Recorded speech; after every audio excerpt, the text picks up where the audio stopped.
தேசிய ஒருமைப்பாடுன்னு பேசுறது நம்ம ஒரு நாக்காளிக்கு தான். ஆந்திரத்து சென்னா ரெட்டியிலிருந்து, ஆந்திரத்து பிரகாச ரெட்டியிலிருந்து ஆந்திரத்துக்கார அவர் ஆண்டுட்டு போயிட்டார்.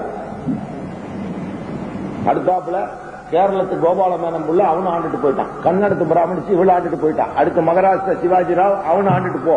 நீ நாக்க வலிச்சுக்கிட்டே நில்லு.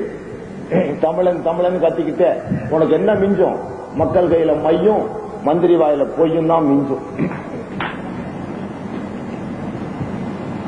நீயும் எங்களை போல உரிமைகளோடு வாழணுங்கிற ஒரே குறிக்கோளோடு தான் வன்னிய இன மக்களும் இஸ்லாமிய மக்களும் ஒன்றாக சேர்ந்தோம். அதற்கு முன்னால் மிக மிக பிற்படுத்தப்பட்ட ஜாதிகளுக்காக இடஒதுக்கீடு கேட்டு சுமார் 7 நாள் தொடர் மறியல் செய்து அதன் பின்விளைவாக 24 வன்னிய பெண்களின் கருகுமணிகள் தாலிகள் அருந்த பின்னால் 24 இளம் விதவைகளினால் 24 இளம் வாலிபர்கள் துப்பாக்கி ரவைக்கு பலியானதினால் துப்பாக்கியால் சுடப்பட்டு கொல்லப்பட்ட பின்னால் அரசு பணிந்து 184 ஜாதிகளுக்கு மிக மிக பிற்படுத்தப்பட்டவர் பட்டியலில் அரசின் வேலை வாய்ப்பில் இடஒதுக்கீடு அளித்தது. எவ்வளவு?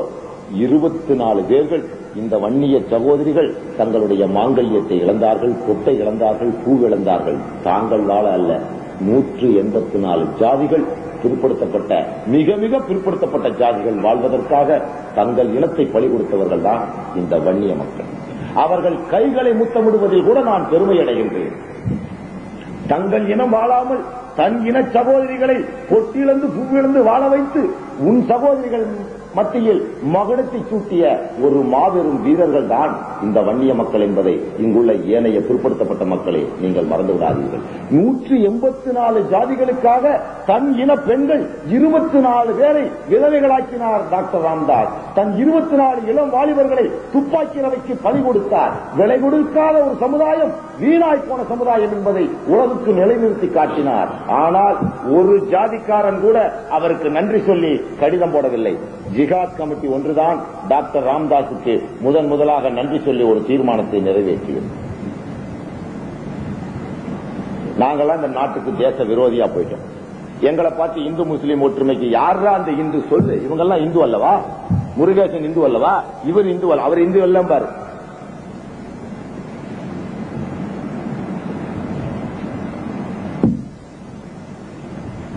நான் நடத்துற கோபிச்செட்டிப்பாளையத்தில் எவனா எழுதி சீஃப் எஜுகேஷனல் ஆபீசர் ஈரோடுக்கு எழுதி கேட்டுக்கோம். கரச்செட்டிப்பாளையத்தில் என்னுடைய சொந்த தாய் வீட்டு பூமியை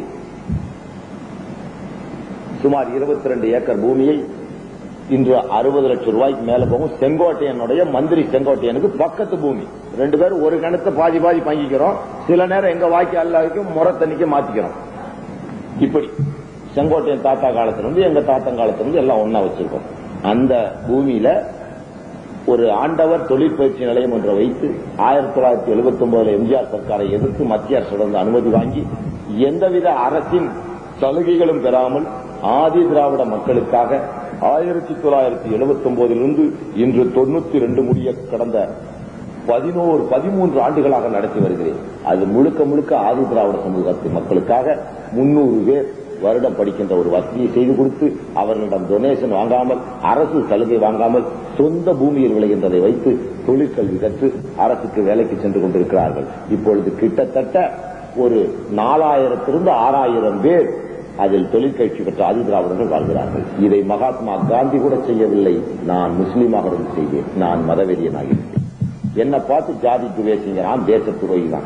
இதுதான் தேச துரோகம் என்றால் ஒரு ஆதி திராவிடனை சமப்படுத்துவதும் மேம்படுத்துவதும் தொழில் ரீதியாகவும் பொருளாதார ரீதியாகவும் அவனை மேம்படுத்துவதுதான் தேச துரோகம் என்றால் அந்த துரோகத்தை நான் செய்து கொண்டே இருப்பேன். அதற்கு தூக்குதான் தண்டனை என்றால் தொங்கட்டு முன் கயிறு கவலைப்படுபவன் அல்ல நான்.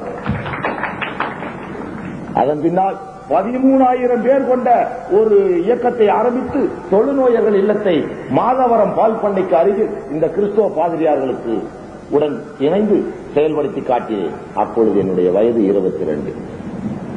இன்னைக்கு நான் இந்த தேசத்துக்கு விரோதியா போயிட்டேன். தொழுநோய்க்காரனையே தொட்டு பார்க்காம பேரம் பேச்சியோட நிர்வாணமா படுத்த இந்த நாட்டுக்கு மகாத்மாவாயிட்டான்.